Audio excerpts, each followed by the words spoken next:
Isang malaking palaisipan kung bakit tila takot na takot at bahag ang buntot ng apo ni dating senador o yumaong senador Ninoy Aquino at dating Pangulong Cory Aquino, itong si Kiko D at co-convener po ng Tindig Pilipinas. Kasing itong si Kiko Aquino D, at ito po ang pamangkin po no, ni yumaong Pangulong Pinoy o Noynoy Aquino, ay sila po ay magsasagawa ng kilos protesta o trillion peso march sa EDSA. Pero ang kanila ay ipinagbabawal ho ang panawagang Marcos resign. So bawal daw ho sabihin ang pagpapanawagan na Marcos resign. At ayon ho kay Kiko D, ay hindi raw papayagan ang anumang panawagan na naglalayong pabagsakin ang isang halal na opisyal dahil sa umano'y labag ito sa konstitusyon. Pero hindi ito abogado itong si Kiko D. Ako hindi rin ako abogado.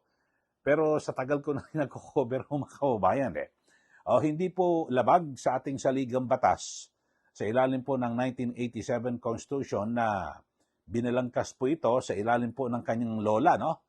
Na nooy Pangulong Cory Aquino, na yung simpleng panawagan ng pagbibitiw ho sa isang Pangulo, ano ba, manawagan ka ng mag-resign, yan po ay hindi po illegal, hindi po labag sa ating saligang batas. Kasi ito po ay saklaw po ng freedom of expression. So lahat po tayo ay may karapatan na, di ba, manawagan o kung ano man gusto natin sabihin. Bagamat siyempre may mga limitasyon nakasaad po sa Article 3, Section 4 ng Bill of Rights. Yun ho, no law shall be passed abridging the freedom of speech, of expression, or of the press, or the right of the people peaceably to assemble and petition the government for redress of grievances. Ayun. So, yun po. So, legal ho at wala ho no, na masama. Pwede ho na manawagan, halimbawa, publicly, sa publiko, yung panawagan na mag-resign si Pangulong Marcos o kung sino man Pangulo, at pwede hong batikusin ng sinuman yung mga polisiya po ng gobyerno. At pwede nga hong mag-organisa ng mga peaceful rallies, di po ba? So, pati sa media, di ba? Pwede kang magsagawa ng mga komentaryo. Ako, komentarista po ako sa radyo. Pwede po ito, mga kababayan. Pero ang nakapagtataka ho, bakit parang bahag po ang buntot nitong si Kiko D? Kaya ito hong si May Paner, ito po isang actress at social activist. Siya po ay nagbigay po ng matapang na reaksyon at tutol ho siya dito po sa binabanggit po ng trillion peso march sa EDSA na co-convener, ito pong si Kiko Aquino D, na bawal daw po ang panawagang Marcos resign dahil sa labag daw po ito sa ating saligang batas at hindi dapat pabagsakin ng isang halal na opisyal. Mananawagan ka lang naman kung mag-resign, hindi ho labag sa ating saligang batas. At ayon po kay Paner, itong si May Paner, ay tila taliwas ito sa diwa ng people power na siya nagpatalsik sa diktatorya noong 1986. At ang unang EDSA, yung people power, yung EDSA 1, ang nagpatalsik sa mga sinasabing tiwaling Marcos at naupo ang Aquino. Ayun, sabi nga ho ni May Paner, bakit ni ayaw singilin ni Kiko D ang mga tiwaling Marcos sa ipagdarao sa pagunita po ng EDSA. Sabi nga ho nitong si May Paner, di ba sila nagnakaw? So naisoli na ba? Sabagay, marami pa nga ho, di ba, na may mga nakapending na kaso sa Sandigan Bayan at iba na sa Supreme Court. At wala pa ho, talagang patuloy na naghahabol pa. Bagamat meron na rin naman ho na may mga nahabol na, di ba? Nabawi na sa pamamagitan ng PCGG. At kasunod ho nito ay question din ni May Paner ang pamumuno ni Pangulong Marcos Jr.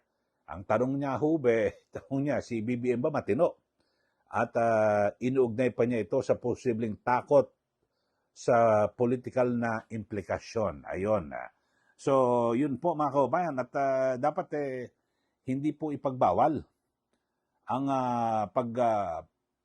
parawagang pagpapatalsik. At di ba kasi parang sampal daw ito sa diwa ng people power. Ayon. Sabi ho ni May Paner, ang ganitong patakaran ay tila paglimot sa kasaysayan ng EDSA na mismong mamayan ang nagpatalsik sa isang remen na inakusahan ng katiwalaan at pang-abuso sa kapangyarihan. At sa kanyang pananaw, ang tunay na diwa ng people power ay paniningil sa mga may sala kahit pa sila ay nakaupo sa pinakamataas na posisyon ng gobyerno. So yun po, kanina binanggit ko nga ho sa inyo mga kababayan at sinuri ko, hindi ko abogado pero nagsasaliksik lang ako. Hindi po labag sa ating saligang batas. Basta yung simpleng manawagan ka na mag-resign ang isang pangulo. Eto, bibigyan ko yun ng ehemplo na kasi may limitasyon naman. Mapupunta ka lang sa pagiging illegal o halimbawa,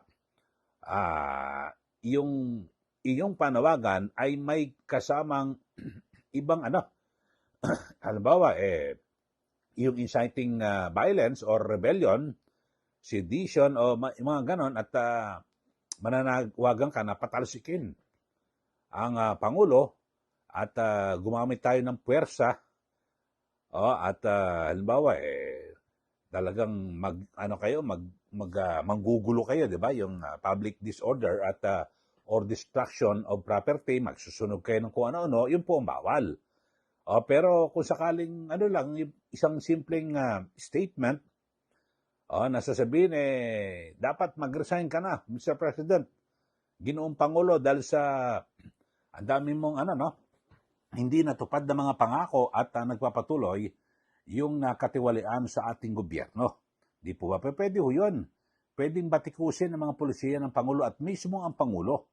Kasi merong naging desisyon ng Supreme Court na yung mga opisyal po ng gobyerno hindi po dapat na maging balat sibuyas. Ibig sabihin talagang dapat pumasok ka dyan sa ganyang karera at tungkulin, dapat nakahanda ka na ikaw ay batikusin. So, yun ho mga kababayan. Kasi alam nyo, mga panawagan na mga resignation, ito matatawag ho itong political speech at ito po ay pinoprotektahan ng ating saligang batas. So, yun po. At kasi, ang mga bawal lang ho, sige, mag-resign ka na, Pangulo, at mag-alsa tayo, sugurin natin ang Malacanang para persahang mag-resign ang Pangulo. Yan po ang illegal. Pero yung mga simpleng panawagan, ba, mag-i-speech. Katulad ng mga ginagawang panawagan ho, di ba, ng mga pro Duterte, At nasa kampo po ni dating Pangulong Rodrigo Duterte na mag-resign na ang Pangulo. Yung mga simpleng lang naman ang mga panawagan. Wala pong problema ron. Ako hindi ako abogado, siguro sa mga nakikinig at nanonood sa atin. Simpleng-simple ako, binabasa ko lang naman yung ating saligang batas. Hindi po ako abogado, pero nakakaintindi naman ho tayo. So wala po. Wala hong pagbabawal. Kaya nakapagtataka rin ho kung bakit parang bahag po ang buntot at takot ito hong apo. Alam nyo, yung si Yumaong Ninoy, dating senador Ninoy Aquino, talagang napakatapang ho nun. Parang napakalayo naman ho dito sa kanyang apo na si Kiko Aquino D. Anak ito ni Biel, yung kapatid ho ni Pinoy. So, yun ho. At isa pong kilalang political activist at taga-UP ho ito, nag-graduate ho ng Universidad ng Pilipinas. Pero yun lang ho, hindi ko alam. Siya ba ngayon ay pro Marcos ho ba siya? O kasi parang gano'n ang pwede maging implikasyon o isipin.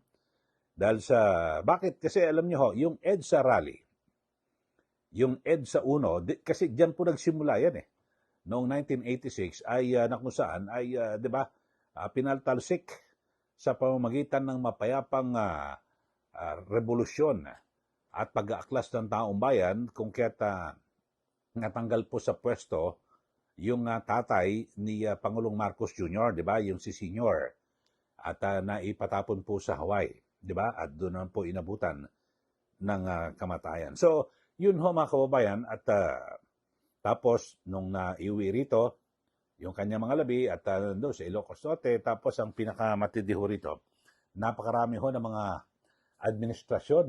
Sabi nga ho mismo ni Pangulong Marcos Jr., Bongbong Marcos, na ang dami raw ng nangako ng mga administrasyon na ipalilibing sa libingan ng mga bayani. Lahat po nangako, napako lahat. Isa lang ho ang tumupad. Ito pong si Pangulong Rodrigo Duterte. Yun ho, at siya lang po ang nagbigay ng katuparan sa pangarap po ng pamilya Marcos na mailibing sa libingan ng mga bayani si yumaong Pangulong Ferdinand Marcos Sr. Pero matapos po na ipalibing at yun nga ho, bagamat yan po'y unpopular, marami pong bumarikos kay dating Pangulong Duterte, no'y Pangulo, binaliwala niya ho yan. Pero ano isinukli? Ipinakulong ho si dating Pangulong Duterte doon po sa ICC, sa The Hague, sa Netherlands. O yun po, at ngayon andun, talagang kawawa naman At talagang siya po ay super senior na. Alam naman natin na ilang taon na lang ho ang bibilangin sa kanyang buhay na dapat ho ay nasa Davao na lang po sa kanyang hometown at na kung saan ay kapiling yung kanyang mga anak at mga apo, pero wala ho, nandun ho. Kaya nga, may mga binabanggit naman ho noon si Pangulong Duterte, Digong Duterte, na handa niya namang harapin yung mga kaso. Pero gusto niya dito ho sa Pilipinas titisin, di po ba? So yun ho. Kaya kayo ho, ano ba nakikita niyong dahilan? Bakit parang takot na takot itong si Kiko D na may magbanggit ng Marcos resign diyan po sa gaganaping trillion peso march sa EDSA. O yun ho. Kasi di ba pag sinabi mong EDSA, laban niya sa mga Marcos kasi diyan po nagsimula yung pag-aaklas ng taong bayan noong 1986 sa isang mapayapang revolusyon. Pero ngayon, nagbago na ho.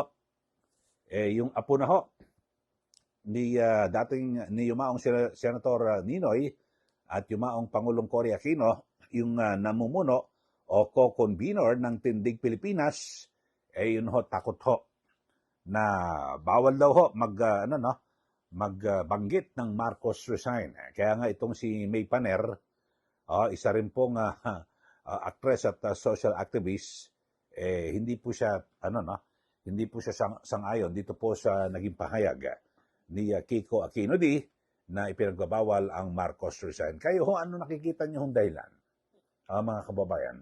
Bakit ganun ho, takot ho itong si Kiko Aquino D? Kasi hindi siya abogado, pero palagay ko may magsuspende naman, may makasama ho siya na abogado na hindi naman po illegal ang magsalita ho ng Marcos resign. Huwag mo lang hahaluan ng Marcos resign tapos lulusubin ka namin sa Malacanang. O dapat mag-resign ka, kung hindi, may mga kasamang pagbabanta. Di po ba? Yun ang bawal. Na maghihikayat ka sa mga tao, sugurin natin ang Malacanang. Yun po ang bawal. Diba? Para mapilitan mag-resign ang Pangulo. Yun po ang illegal. Pero kung mananawagan ka lang, mag-i-speech ka, may talumpati, wala pong problema. Kasi karapatan po ito ng bawat mamayan at yan po'y ginagarantehan yung tinatawag na Bill of Rights sa ating saligang batas, Article 3. At na kung saan ay lahat to pwede magsalita. Sabi nga ng Supreme Court, pwede niyong batikusin, questionin yung mga polisiya ng mga gobyerno at yung mga government official. Huwag kayong balat sibuyas. Ayun na. Sige ho, mag-comment na po kayo at ano ba nakikita nyo na dahilan at kung bakit ipinagbabawal yung Marcos resign. Ano kaya? Takot ho ba itong si Kiko D? Kasi pag sinabi mong EDSA, People Power Revolution, ngayon, anibersaryo, paggunita, alam na kagad natin yung EDSA na yan ay kumalaban sa Marcos. Pero ngayon, nagbago ho, ayaw na ho, bawal na po Marcos resign. Ako nagtataka lang. Kayo, sige magbigay na po kayo ng comment dito po sa ating channel at para maibulalas nyo ho ito hong mga pinag-uusapan natin na issue. At siyempre, di ba, ngayong Pebrero 25, yung po magpagulita ng mapayapang EDSA People Power na kung saan nagpatalsik kay nooy Pangulong Ferdinand Marcos Sr. Okay, sige, mag-comment na po kayo sa mga bago lang po sa ating channel. Subscribe na po kayo. At huwag niyo pong kalimutan na i-like at i-share. Ganyan din po, paki-follow rin po yung aking Facebook account, Eli Saludar. Maraming salamat. Muli, ito po si Ka Eli. Magandang araw po sa ating lahat.